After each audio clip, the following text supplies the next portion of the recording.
Our Kim Laforet from Coldwell Banker Hubble Briarwood is with us this morning talking about the real estate market. Good morning to you.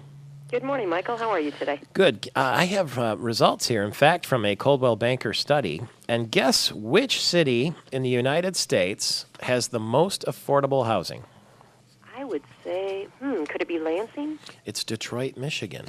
Obviously, when you think about it, I mean, you have some let's say, negatives about living in the city of Detroit. But here's what it's going for. You can get a 4-bedroom, 2-bathroom house in the city of Detroit for $68,000. That's amazing, isn't it? It's a pretty good price, isn't it? Yeah.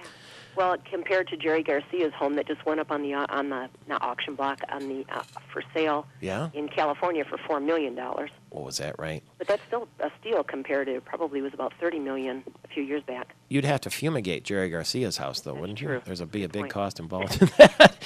Now, that same house, though, with 4 bedrooms and 2 bathrooms, if you put it in Newport Beach, California, that would cost you $1.8 million. Isn't that amazing? Newport Beach is the most expensive real estate market apparently in the country. It's the same house, isn't it? I mean, that proves location, huh? Mm-hmm.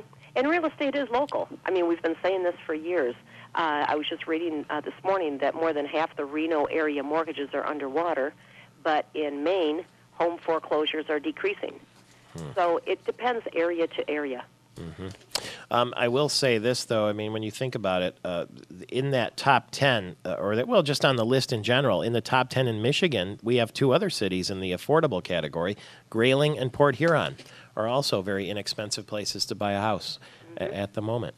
Home builders' confidence, we found out yesterday in the housing market, stayed at the lowest level in 18 months. More people are worried about the traffic of potential buyers falling.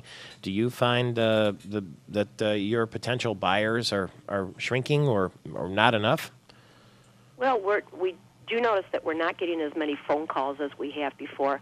But again, I think a lot of it is public perception. When you look right now, the $8,000 tax credit obviously stirred the market to a point where we were getting calls at 2 in the morning. I mean, the phone calls were ringing like crazy.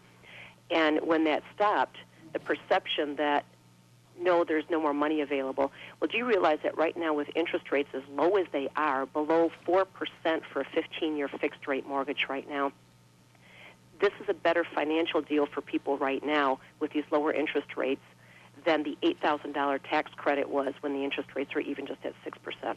Wow.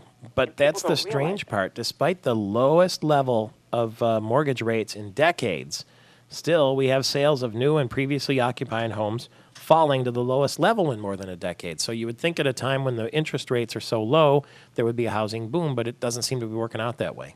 Well, what's interesting is even though the housing market as far as the number of homes sold has dropped, the average sales price in many areas has gone up.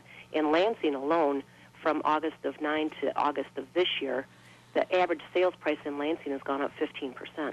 No kidding. Yeah, now we've got less sales.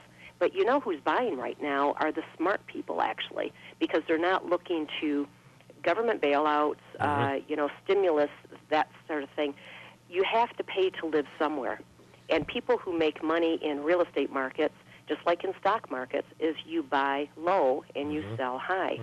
So the people that are running right now saying, oh, no, it's not a good time to buy, they're really missing out on a good opportunity. If they have the wherewithal right now to be able to purchase a home, and most people I would think would be surprised to find out that they still can purchase a home given whatever their credit rating is or job status and things like that. There's so many programs out there still that it makes more sense still to purchase something than it does to rent in most cases because rents have stayed fairly stable, if not gone up a little bit.